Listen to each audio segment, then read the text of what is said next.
Check 1, 2, 3. Check 1, 2, 3.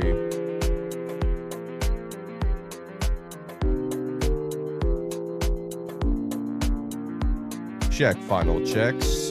Final checks before we go live.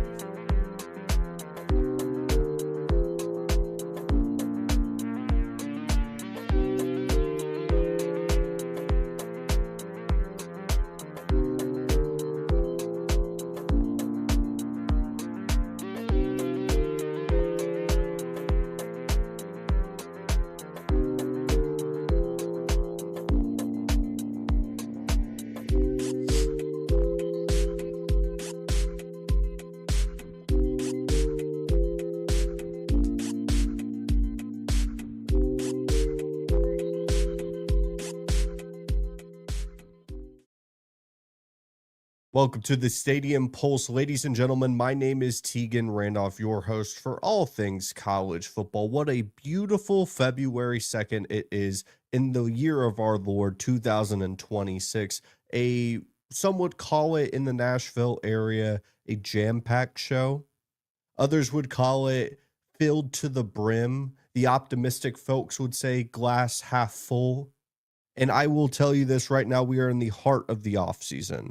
Because truthfully, as we stand currently, the only pieces of news that we're really holding on to is what's going on with Trinidad Chambliss. Is he going to return back to school? And that's going through the United States law system. And we all know they're known to go quite fast in a lot of their decision making. So we are still waiting to see that. But we're too far away from the spring games and all that noise. And then way too far away from preview magazine season and all these different big talking points within the space and realm of college football. But that's not the case around with the Stadium Pulse. We don't wait for things to happen. We make them happen in an instant. And so we have three beautiful topics to be talking about today. We're going to be talking about the Big Ten schedule release because I think there are some teams that have been absolutely shafted. Shout out to the Fighting Chip Kellys because truthfully, they're the biggest loser. We'll talk about that. We'll look at the Heisman conversation. You know, odds are being released. If you are so inclined to responsibly bet, maybe you hear a name that gets, a little bit of a shout out and you want to sprinkle a little bit of your hard-earned, I would say, discretionary funds or expendable income. Feel free to do so. Nonetheless, we'll finish out the show talking about some of my notes from the Senior Bowl. But nonetheless, we have about a 30-minute show set for you. If I got to take a moment to take a sip of water or use some sort of medication, I'm still sick. To call a spade, if you were here for, I believe it was the Friday or Thursday show, I was sick. And I was sick on Sunday. Usually we try to do a Sunday show. That's why you're getting a show on Monday. I was sick. To call a spade. So still kind of in a flu, we were questionable. We got upgraded to probable on Monday. We are definitely doubtful on Sunday. So we're good to go. We're live. And I appreciate every single one of you guys. I appreciate Crutchman Media. You see the logo on your top right.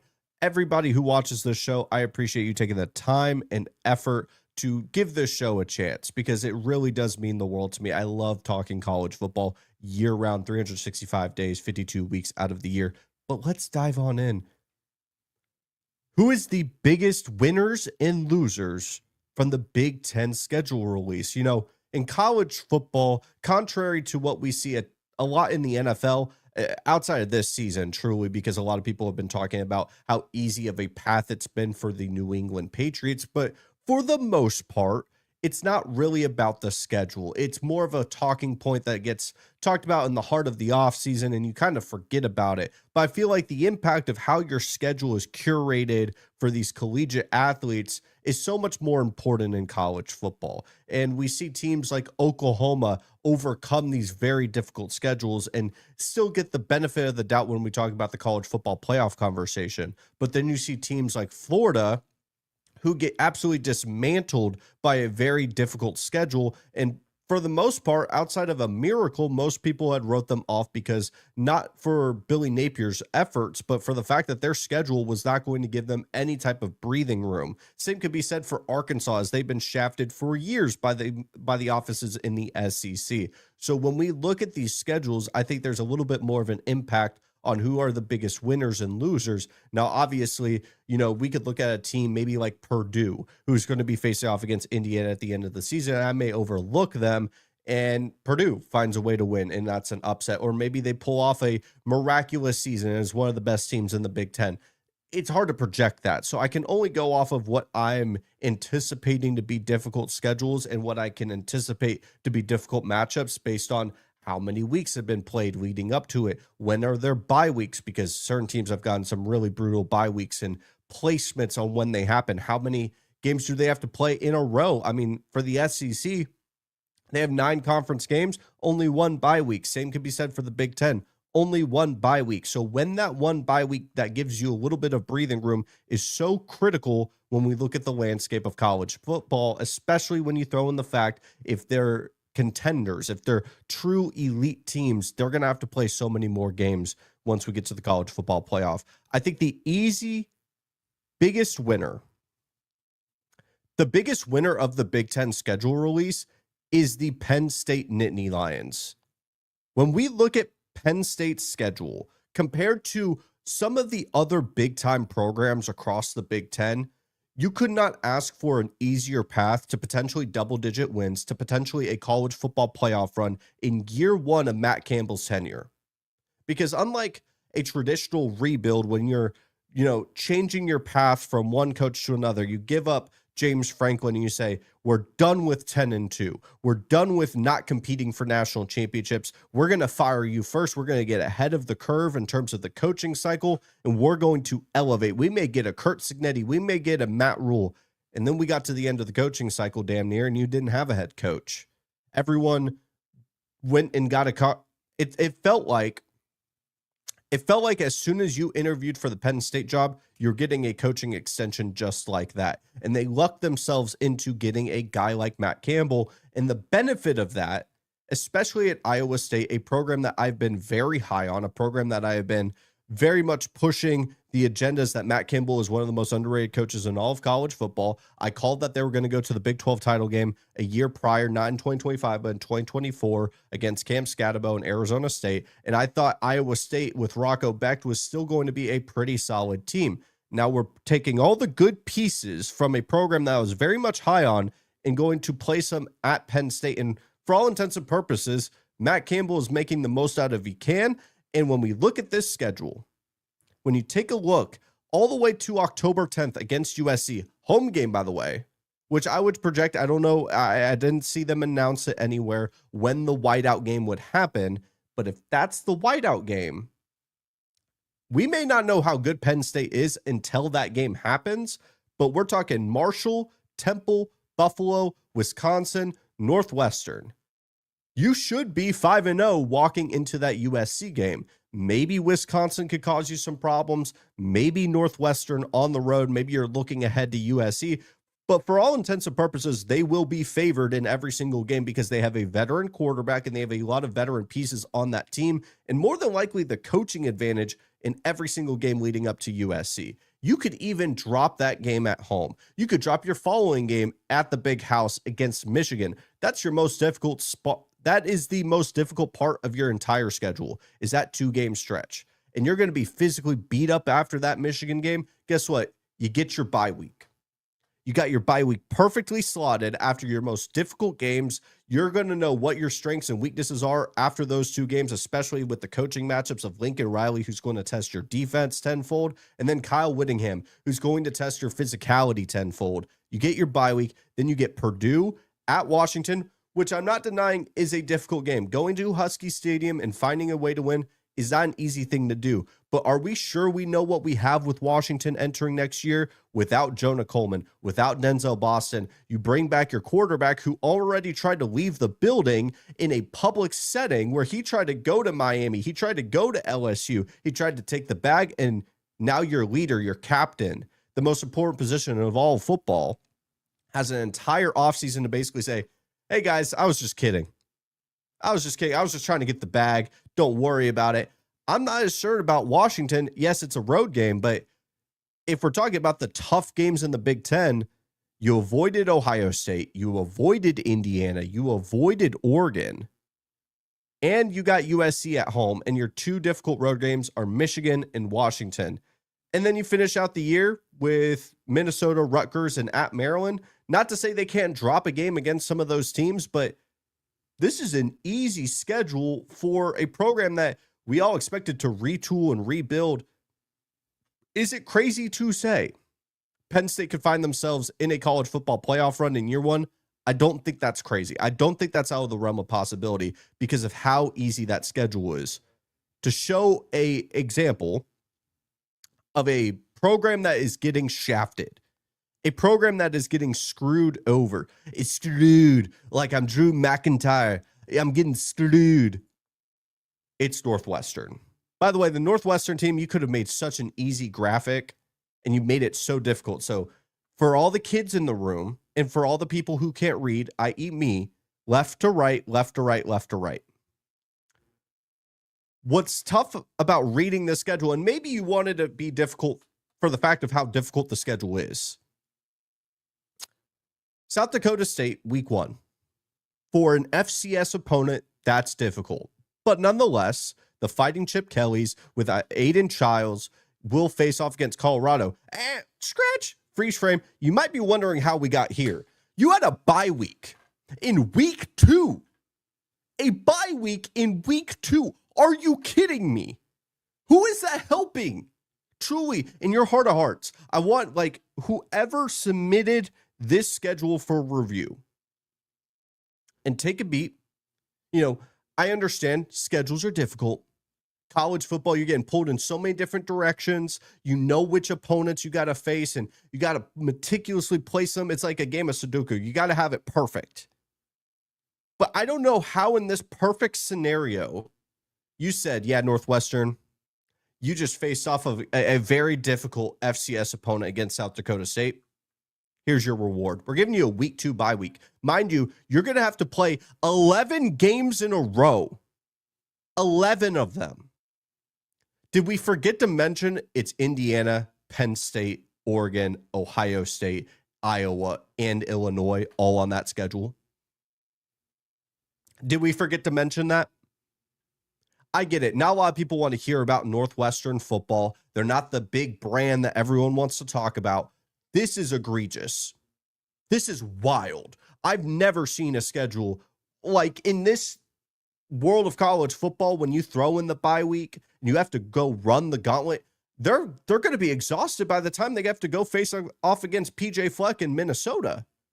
And then they got to finish the year against Illinois. This schedule, this is what I'm talking about when I say you could get screwed by the schedule makers in the Big Ten, because this right here is egregious. There's no better adjective to put it. A winner, though, if we were to shift to maybe the contenders perspective, the teams that people are expecting to be in the college football playoff, because I showed you Penn State, I showed you Northwestern. Those are two teams that Penn State, not a lot of expectations for the majority of the college football public. Some people will have them in the top 25 in the preseason. I know Josh Pate had them in the top 15. Not a lot of people are having expectations for Northwestern. But if we're talking about the Ohio States, the Oregons of the world, I think Indiana is a huge winner in this. Indiana, the defending national champs, I think have found themselves in a very favorable position. I think Indiana has found themselves in a very favorable position for their 2026 schedule. And that's for a couple different reasons. Number one, with all the transfers that they have, a transfer quarterback, wide receiver, yeah, they have continuity with the offensive line. It's a damn miracle that they're able to keep the offensive and defensive coordinator. There is continuity where you need it, and you are still going to have to gel a lot of pieces together. Luckily for them, they will have 5 weeks to figure it out before things start to get real. You could argue potentially 6 weeks to truly figure it out. North Texas got gutted by Oklahoma State. I don't know if they're going to be able to field a real football team. Buffalo, to call a spade, not worried. Western Kentucky, not worried. Northwestern, we've already talked about it. They're not really a relevant Big Ten team. Aiden Childs, Chip Kelly, maybe a fun team, but they're not going to be competitive on the road against Indiana. Rutgers on the road, that's not going to be a competitive football game. And then things start to get real. And you have to travel to Nebraska. Maybe I feel a little bit more worried if it was Dylan Raiola. Maybe I should be, underrating Nebraska because that is a difficult spot and it may be a look ahead spot for Indiana. But even then, if you're not high on Nebraska, that's 6-0 right there. That's half of your schedule before you have to face off against Ohio State. Did I forget? It is at Bloomington. You get to host Ohio State in what's going to be biggest game in Indiana football history at home. Is that fair to say? Can we make that argument? Off the top of my head, they didn't host Oregon last year. They didn't face off against Ohio State until on the road a couple years ago. They hosted Illinois and put the belt to them over 50 points. If I'm missing an obvious one, feel free to let me know. I think that will be the biggest game, hosting Julian Sayin and Jeremiah Smith. And then a very difficult game going to the Big House and facing off against Bryce Underwood. That's a very difficult back-to-back. Because the talent level of Ohio State at home is very difficult, but then we got to shift gears, and Kyle Whittingham's physicality, that's exactly where they like it. That's exactly where they want to be. And then you have to face off against PJ Fleck at home. That's going to be one of those games where you see all the people on Twitter say, take PJ Fleck in the spread because of what the difficulty of those back-to-back games were. But then you get your bye week. After that very difficult stretch, especially a team that is a little bit more veteran stages and you really will know what your pros and weaknesses are. You get your bye week. And then you get to go face USC at home. You go travel against Husky Stadium. We've already talked about not really knowing what Washington will be. Yeah, they got Damon Williams, but no Denzel Boston, no Jonah Coleman. And then the whole debacle over the offseason with Damon Williams. And then you finish the year with Purdue. Yes, you do face off against Ohio State, Michigan, USC, but you avoided Oregon. You are one of the powerhouses, so you should be able to beat at least two of those three programs. At the bare minimum, stand at 10-2 and more than likely in the college football playoff as the defending champs. I would take that schedule every single time. I'm not worried about that schedule. I am worried about USC entering a make or break season. I am a little bit worried. And that's for a couple different reasons. Number one, we got to bring it back. The bye week, I don't think comes at the best time. And they do get 2 buys. Why is that? Disregard that. I forgot they have 2 buys. I had it prepped in my notes. That's on me. The reason why, I have my notes right here. Let me restart that. USC is a loser in this for 2 main reasons. It's because they run into basically every contender possible. We've talked about Washington. That's going to be a difficult game early into the season. I think Washington is going to be a little bit more manageable, but against a new defense early into the year, that's not an easy matchup, especially knowing that you're going to have to face Oregon the week prior. You're also going to have to go to Penn State, like we talked about with Penn State's schedule, traveling into what potentially I would more than likely project to be the whiteout game. Based on Penn State's schedule, that would be the one I would circle to try to make it a whiteout spot, but that could easily be a big noon kickoff situation. You also have to face off against Ohio State at home. Now, to their credit, you will have to have Ohio State travel across the country. You take those when you can get them, but you have to also go to Bloomington and face off against Indiana. Thank goodness you have a bye week in between that. But facing off against Oregon, Washington, at Penn State, Ohio State, and at Indiana, you will also have 6 straight games. And this is why that Penn State game really does worry me, because you have a veteran quarterback. It will eerily remind me of when USC faced off against Illinois with Luke Altmaier. Rocco Becht, and you're going to have 6 straight games, and you have to walk into that stadium, and you have to find a way to win across the country. I'm already circling that game as a big concern. Yeah, you will have to get the bye week right after it, but that's a difficult spot. That's a difficult spot to stand in. Rutgers, Oregon, Washington. Oh, they don't have six weeks? The way that I'm reading this schedule is throwing me through a loop. They'll have 4 weeks. I'm realizing in live time that I may have been misreading this USC schedule.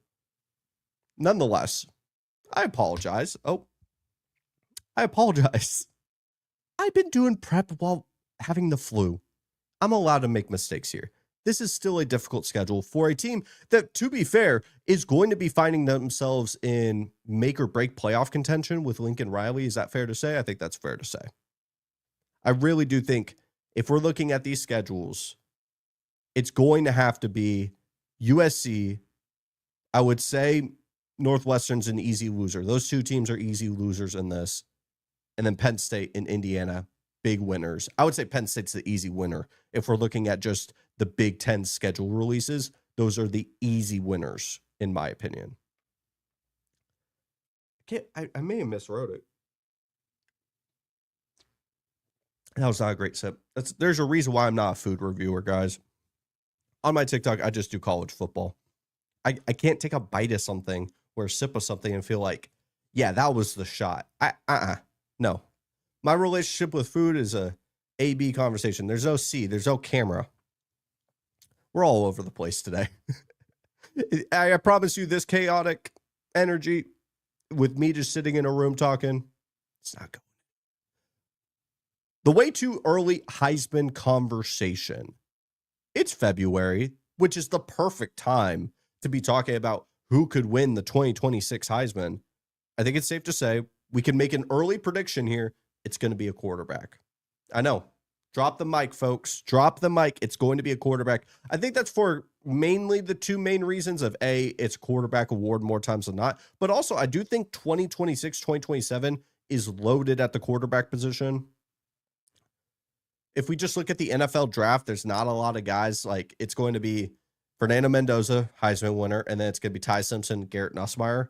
But if we fast forward to 2027, bare minimum, one of these guys are going to pop off, and they're going to be one of the high-level stories of college football, and I could easily find themselves in Heisman contention.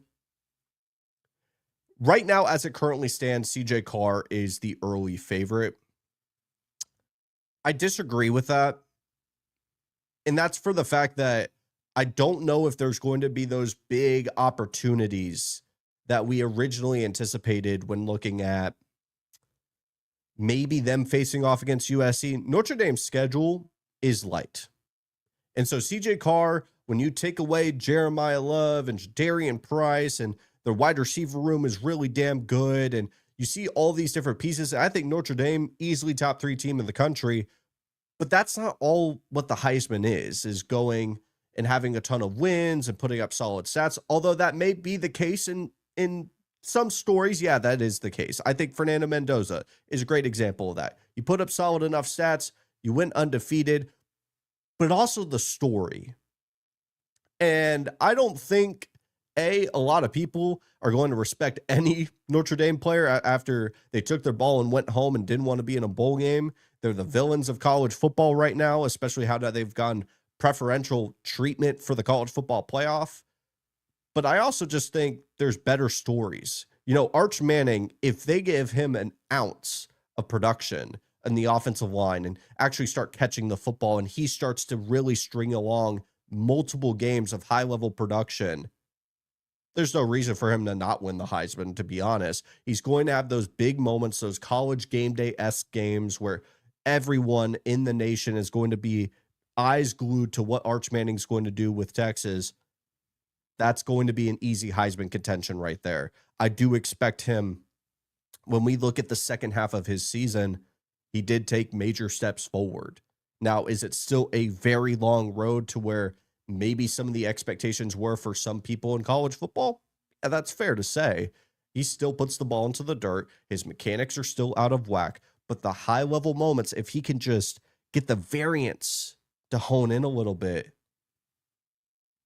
that dude's going to find himself in New York pretty easily. And he's at number 2 in terms of the odds. So that really shouldn't come to much of a surprise to anybody. If we're talking about, I guess, a couple sleeper names I would throw out, because I'm not going to try to go down the list and find like the plus 10,000s, right? We talked about CJ Carr and Arch, and both of them being guys that are going to be for the most part, top 5, even in a couple of months. I don't expect any of them to drop more than what we originally saw. Darian Mensah and Sam Levitt both really stand out. Now, when I watched their film, I think we're looking at two very similar quarterbacks. Mensah and Levitt are going to be on SportsCenter Top 10 so many times throughout the 2026 season. So many times. It is remarkable to watch these quarterbacks make the easy stuff look so difficult, but the difficult stuff look easy. I mean, you will watch a Sam Levitt tape and there's these checkdowns or swing passes to the running back, and he'll either throw like 3 yards behind the running back, or maybe just it's not a very catchable ball. And then in the very next snap, you'll see him evade an edge player, roll out to his left, and throw a dime down the sideline to a wide open wide receiver. And it's a very difficult throw nonetheless. Same could be said for Darian Mensah, who is now going to slot himself into that Miami system with Malachi Toney, his top wide receiver from Duke, who is a dog, by the way. Then you throw in Mark Fletcher. If we're talking from the NFL draft perspective, I have a lot more hope for Mensah to develop into a draft guy, but we're talking Heisman here. And both of these players, I think, are going to produce at a very high level, because Levitt is now slotting himself with Charlie Weiss that is just going to produce numbers. It's just going to produce numbers like crazy. And if we look at LSU as a whole, frankly, I think LSU, and I know Josh Pate talked about this as well, and if this is true, if we project LSU to maybe come off to a slow start but really gain some momentum towards the end of the season, this is easily a spot where we could see a guy like Levitt really get the control of an offense, and that ball comes down the mountain and it just continues to grow and grow, and momentum starts to grow with it. And all of a sudden we see Sam Levitt in New York holding up the Heisman Trophy. It's the same case with Notre Dame, where LSU is kind of hated right now, but great wins and quarterback play in the SEC. I think the schedule is what's going to hold Notre Dame back. LSU doesn't have that case. And maybe the start of the Heisman campaign is when A&M comes into town and they revive what happened, where A&M basically stood on their logo, spit on it, and took over their stadium. Maybe that's the bounce back spot where LSU really starts to click. And Levitt could easily see himself as a Heisman contender. I think a real sleeper, though, my biggest sleeper for the Heisman is Byron Brown out of Auburn. I love when you have the continuity of the quarterback with the head coach in the system that we know works, and he's a high productive mobile quarterback that can have some real highlight plays and grab the attention of the college football public, because truly you're not going to be able to do that just as a pocket passer that's super accurate that maybe the NFL draft scouts like. No, you need to take the attention of the college football public, and usually it's those mobile guys, those highly creative players. And a lot of people are relatively low on Auburn. I don't know why. I think Auburn's going to be a very good football team. Alex Golesh, very good coach. Insert into Auburn resources with continuity at the quarterback position. They're continuing to check off boxes, and yet I still think they're being undervalued by the college football public. Byron Brown, the biggest thing, and I said it right here, I said, watch out. Because when it clicks, I think it's going to click well, and I think it's going to grab the attention of a lot of the college football public, and everyone likes an underdog story, and Auburn always plays the underdog, so if they continue to rise up and maybe get a couple wins, string things along, they could find themselves with a Heisman-level quarterback. Hasn't been the first time, and I don't know if it's going to be the last. Let's finish out today's show with some notes from the Senior Bowl. Let's shift gears.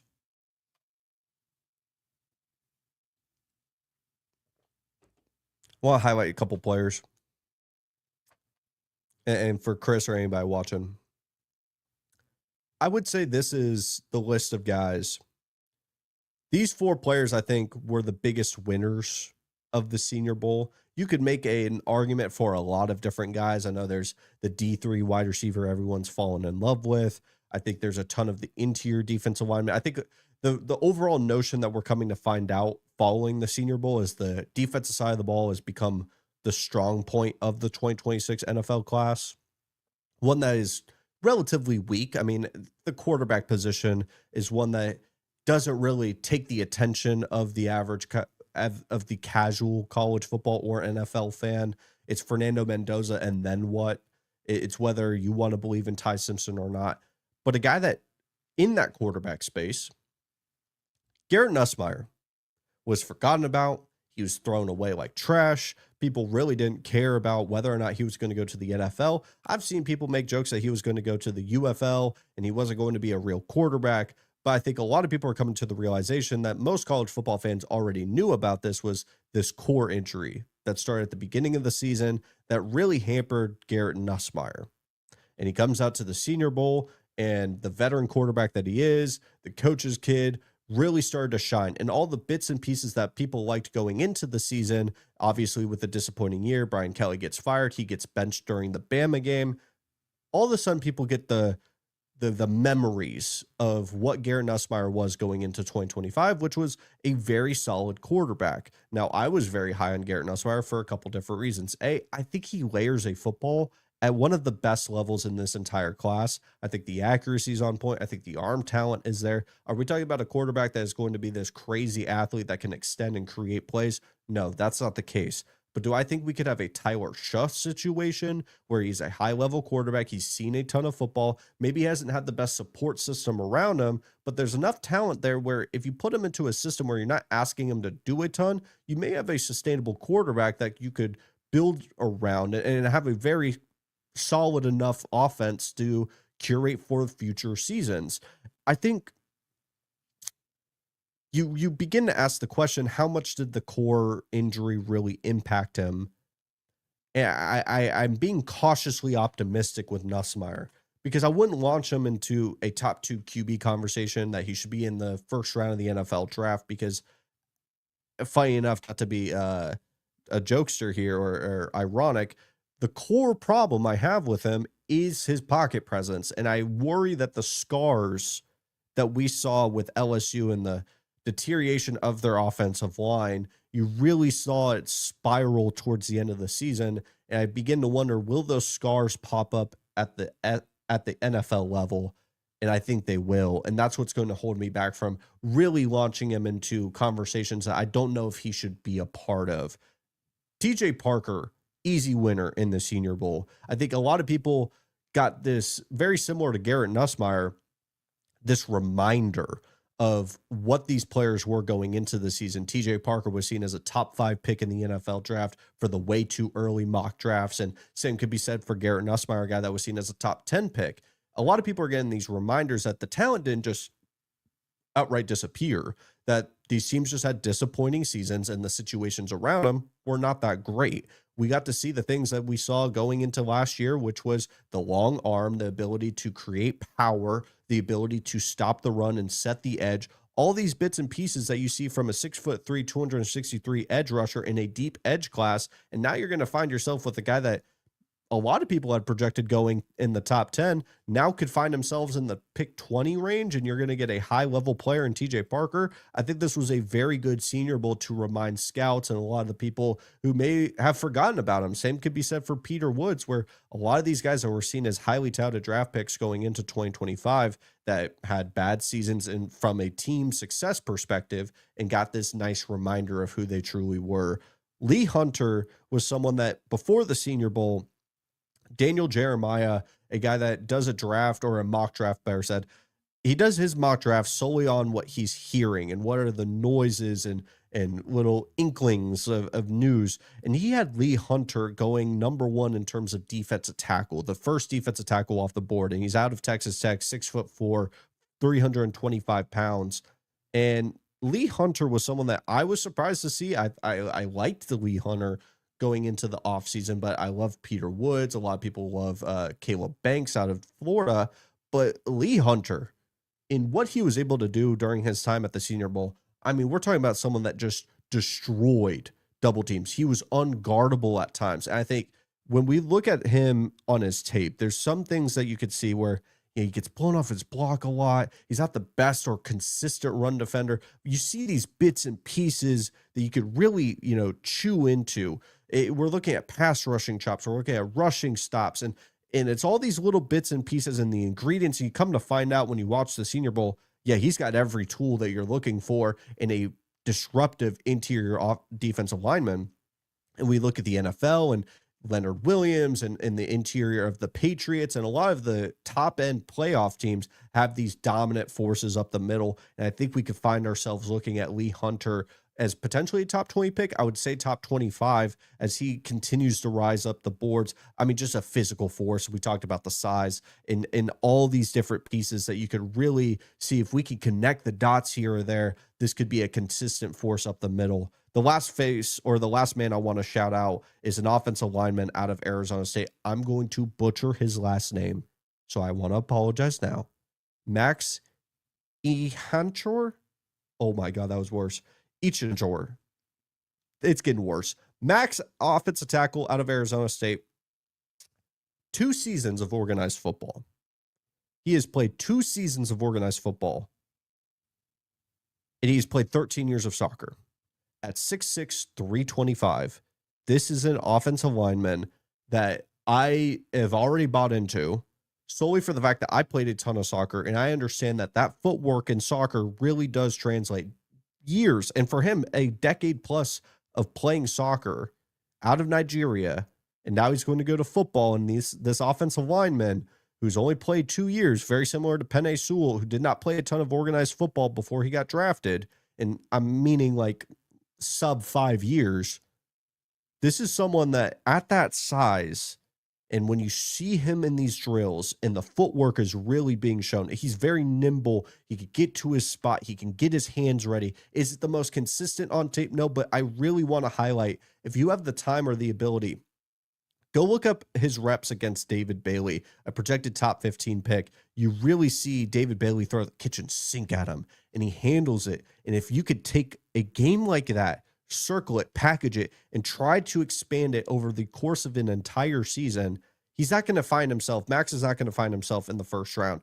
But if you could get this project in day 2, get him into an offensive line room that has a good offensive line coach, a respected, a highly touted coach, this is someone that I would be very excited if my team, if I trusted the coaching staff that I had continuity with the offensive line coach. If I had a pick in day 2 and I could go snag a 6'6", 325 offensive lineman with the tools that you rarely see within this sport, because a lot of times I think the best example is Proctor out of Alabama. Massive individual, does not move well for his size. This man should not move as well as he does at 6'6", 325. I'd be very excited if I could pick him up. And that's the big winners, in my opinion. I think Parker will find himself in the first round. Garrett Nussmeier, day 2 pick. Lee Hunter, first round. And Max, offensive tackle out of Arizona State, day 2 pick, but a very good one at that. Nonetheless, I apologize for a chaotic show. I will always apologize for a chaotic show. It has been a busy day. It has been a busy week. I'm still sick. My nose is all types of congested. But nonetheless, if you took a chance to watch today's show, I appreciate you. I hope it was entertaining. I hope I could talk some ball with you. And with that being said, I will see you guys Thursday. Thursday, we're going to have another show set up. You know, I recommend always leave a sub, leave a like. Anything, any interaction with this show will get us to pop up on your page once again. Obviously, the easy one is that little bell plus a sub. But any interaction would truly be appreciated. We've seen a ton of growth with the page. Nonetheless, I'll see you guys. I'm out of here. Peace.